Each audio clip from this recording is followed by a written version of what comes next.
The Juice returns on the big screen since 1988, and I'm talking Michael Keaton's Beetlejuice. I'm Danny Escamlaji, and today we're going to be reviewing Beetlejuice. Beetlejuice. I scream, you scream for movies, and that's what we be doing.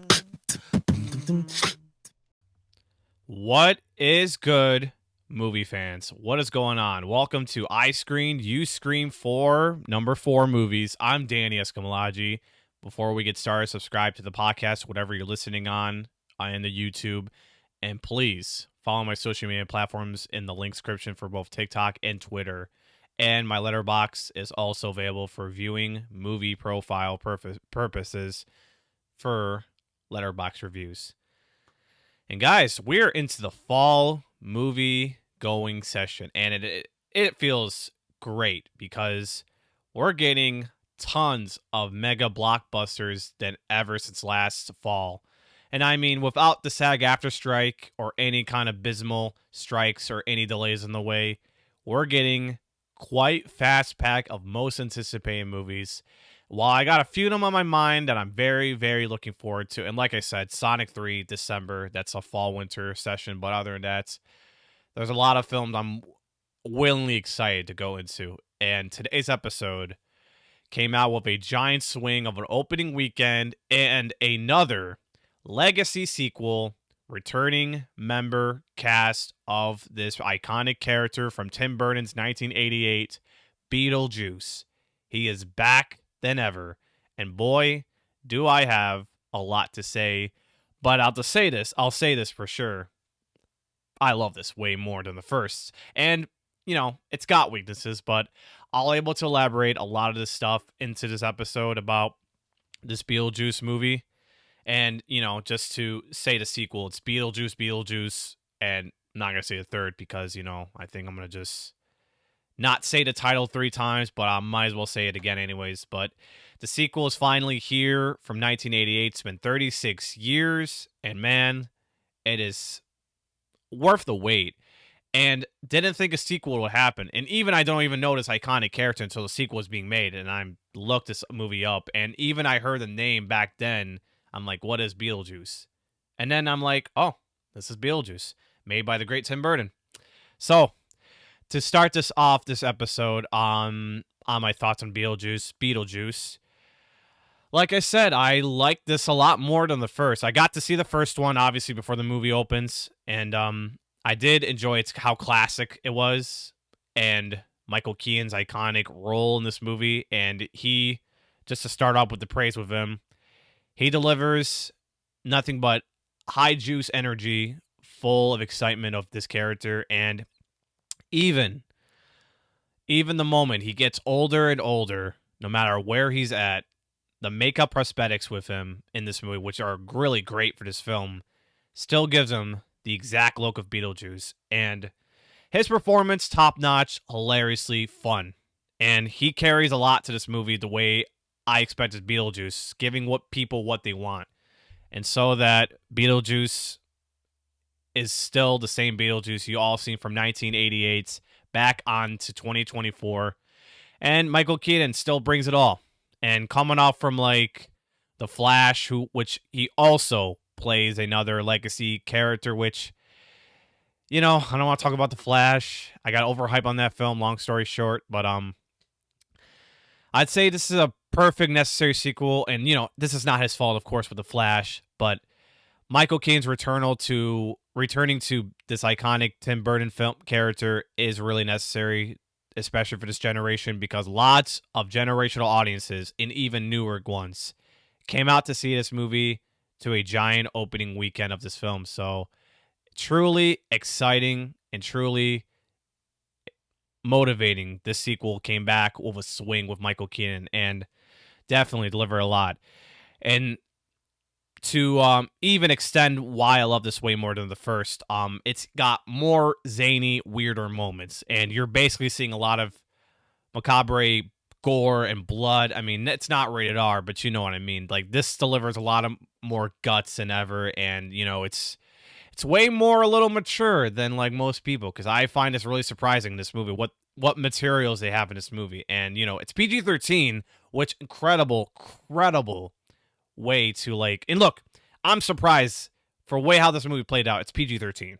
It's it's really incredible because you've got lots of like families showing up for this movie. It's a kind of movie I think it's for family ages up for around 10 years old, which I think it's most suitable. Kids like this can like start watching these type of movies. And no matter how dark, it's a comedy. It's dark fantasy horror comedy. Beetlejuice brings all that. So with this kind of zany and weirder moments, it's great. The practical effects were even good to the extent, though it costs a little more because of the castings, but the practical effects from the first one were really still the same. And the sandworms in this part too, they're also great as well. Not to mention, like I said, the gore, the practical effects of this movie, and these, I think this is like a full swing of what this movie is to the sequel.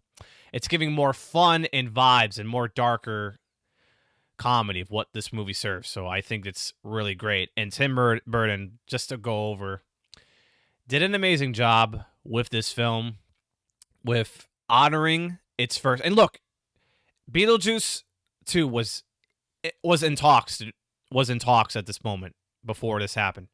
And I mean, like, who would have directed this movie? It could have been somebody else who knows Beetlejuice well, but when nobody was going to do it, the man behind the first one came back. And I mean, it would never be the same without Tim Burton. Because he delivers and honors the first movie in such way, bringing back the cast of this movie, like Michael Keaton, Winona Ryder, you got Catherine O'Hara, and then, there's a dead character who's also in this movie as well. It's Jeffrey Jones. He's also back in this film. While the rest of the new cast, they're pretty new, but I'll go over them in a bit. But yeah, Tim Burton just brings great fun to this movie. Like I said, more zaner, weirder things, and I think this is like pretty much how this movie resonates, because him being back in the name on this movie means a lot to Tim Burton fans, and there's a lot of fans joining this movie and enjoying what Tim Burton does. He brings it all, and I just love the fact the same director from like 36 years ago came back to do is still alive and kicking. So Tim Burton, man, shout out to him, knows how to bring it all. So the cast real quick, like I said, so you got Michael Keaton back. Like I said, I talked him out. He's brilliant. He's brilliant and has great energy to this Beetlejuice character even more. So, and even more funner too, like I said. And the fact he wasn't in this first movie throughout, Beetlejuice in the second one got more screen time. And it's great because I wanted to see more Beetlejuice and get to know him. And, he's hilarious. He's fun. And over the top, him being more in the movie more than the first is a sign improvement of what fans and what people expect to see in this movie. So, Michael Keaton. Catherine O'Hara. Listen, I don't know this actress particularly, but she is funny in this movie. And I mean, energetically funny. And some of the lines, I mean, it's not singly terrible or weird, but it's really funny. And I liked how she serves this movie pretty well as like a comedic purpose. So Catherine O'Hara is something. I do enjoy a lot of her. And I don't know much in these movies, but maybe everyone else does. But for me, I'm not a person who grew up with Catherine O'Hara, but she is returning from the first one. And despite the age, she still looks great. And the performances even is great too. Like I said, she's having a more fun comedic performance that I think she had in the first one, so it's pretty great that she's in this. Look, I'm excited. What makes me excited this movie too, I mean, I'm those people who I love this actress, and dozens of people, and according to the post track, 25%, I believe, in that part, along with Winona Ryder, who also returned from the first one. Jenna Ortega's in this film, and great cast. And because Tim Burton is like a great collaborator to her, she's also done Wednesday with Tim Burton. So her in this movie really makes sense. She plays the daughter of Lydia Deetz, Astrid, and I'm just going to say it, she's a fucking movie star.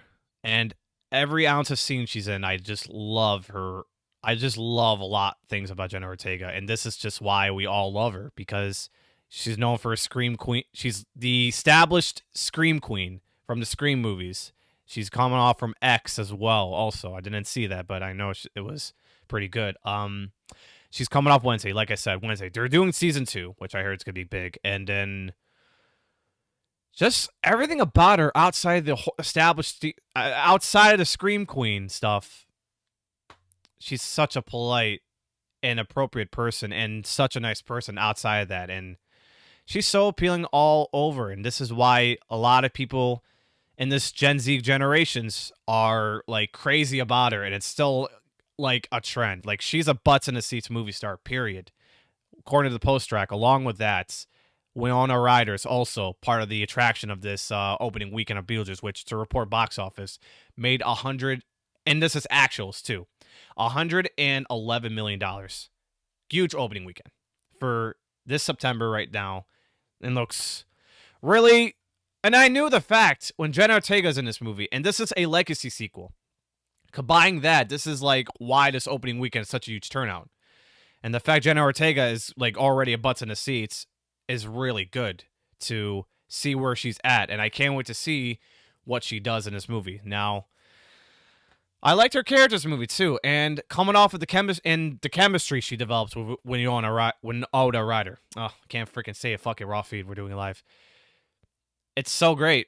And it's a mother and daughter situation where these two had in this movie, and it's really interesting. I mean, this is what I didn't expect, what this chemistry is like, and I do love the dynamic chemistry. And then off the filming of this movie, they have a great relationship too. So, but yeah, Jenna Ortega, guys, who could have thought this fabulous age woman to be in this movie? And like I said, she's coming on Wednesday, season 2. I can't wait to see where she does outside of that and what other movies she's in. I'm sure she's going to be in a lot of other horror movies because she's established scream queen, like I said.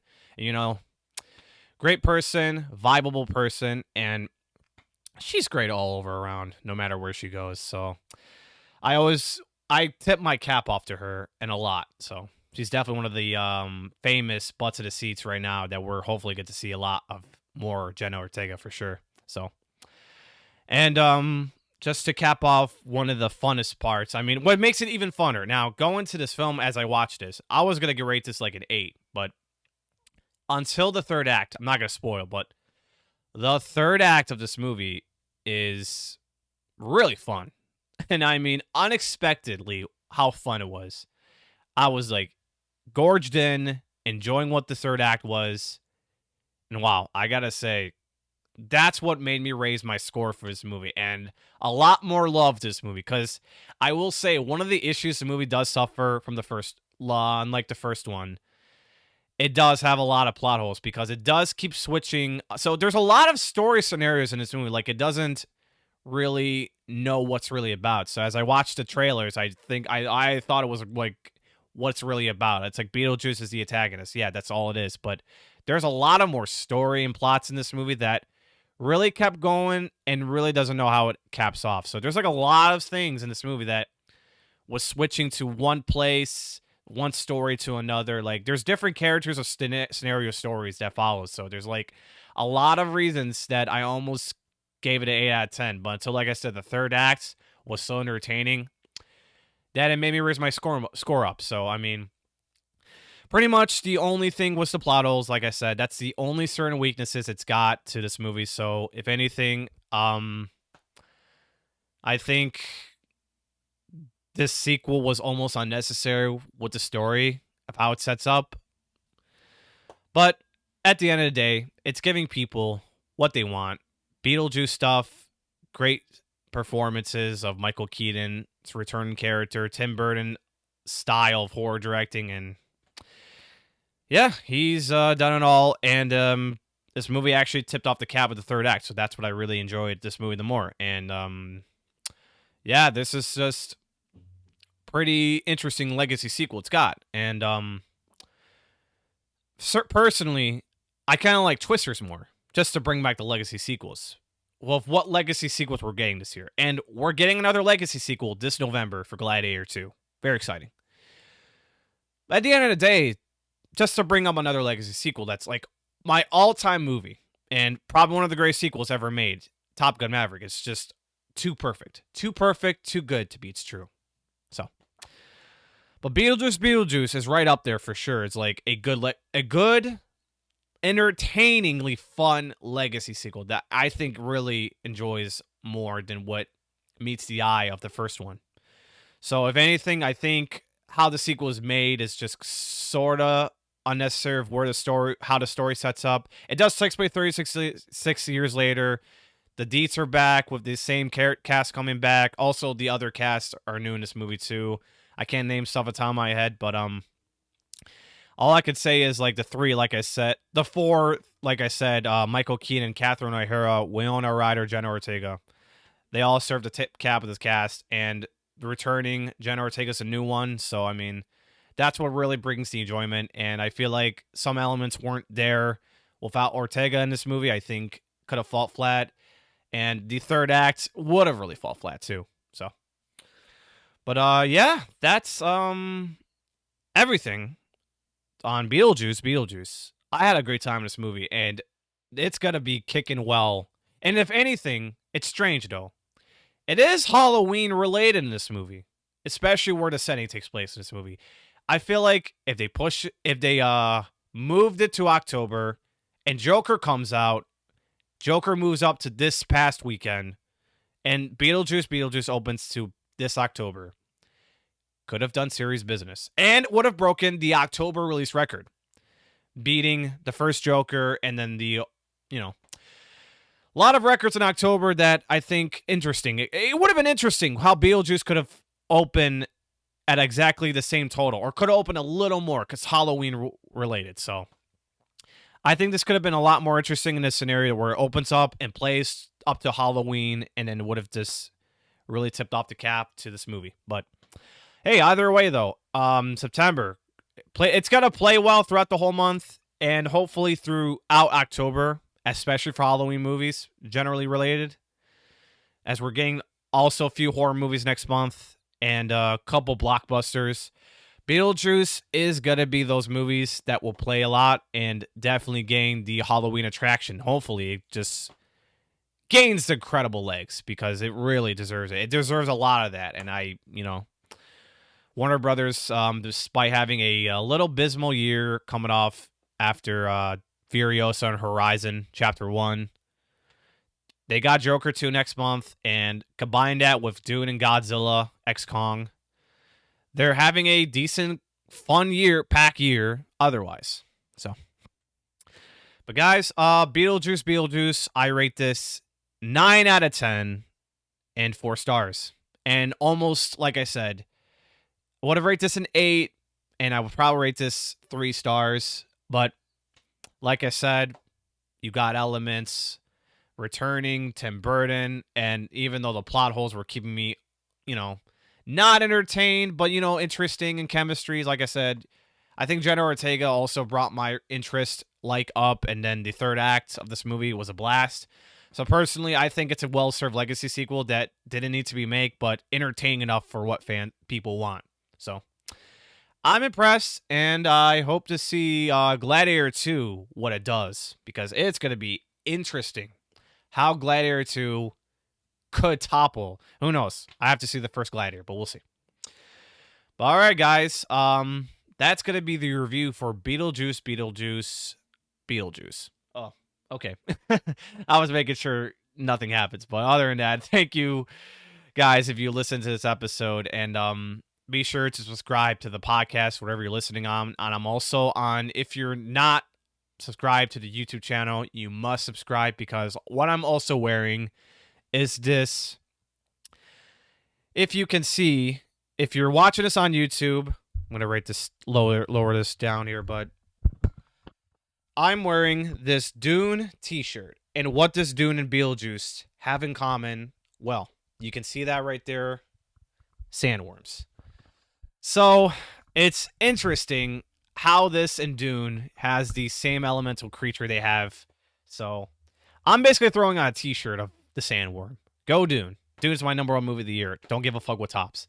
But subscribe to the YouTube for more story, and you'll get to see my face and this Dune shirt along with other guest appearances throughout the show. And follow my social media platforms on Twitter, X, and TikTok for video clip content and TikTok purposes, movie quick reaction reviews. They'll be on the TikTok channel of mine, and the Letterboxd is available to check out in the show notes for more in-depth movie reviews purposes, so you guys can follow me there.